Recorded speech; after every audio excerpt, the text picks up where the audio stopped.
د افغانستان کرکټ ملي لوبډلې لوبډلمشر د خپل واده په اړه په تازه مرکه کې څه ویلي دي؟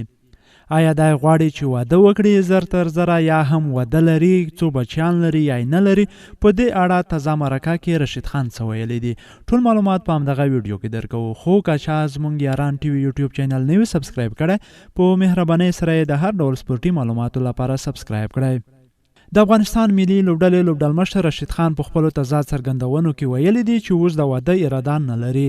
راشدخان د افغانستان یو له هغو مخکښو لوبغاړو څخه دی چې نه یوازې په افغانستان کې ډیر مینوال لري، بلکې په ټوله نړۍ کې زیات مینوال دي.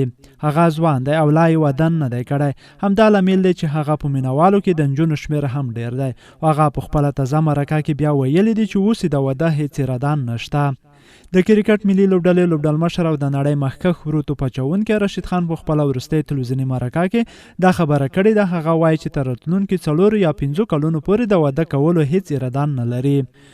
نوموړی په خپلو خبرو کې زیاتوي چې لومړی هدف یې دا دی چې افغانستان ته ډیر څه ترلاسه کړي، ځکه چې اوس د ملي لوبډلې د لوبډلمشرۍ مسؤلیت هم په غاړه لري.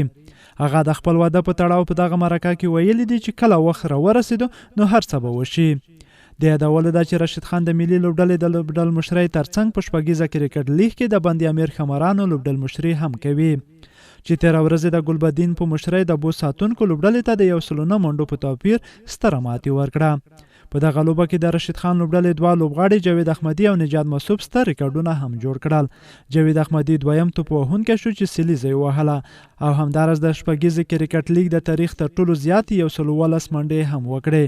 بل لوري ته بیا نجات مسعود د 22 منډو په بدل کې 15 لوبغاړي وسوځول، چې دا د شپږیزې کرکټ لیګ دویمه غوره توپ اچونه ده.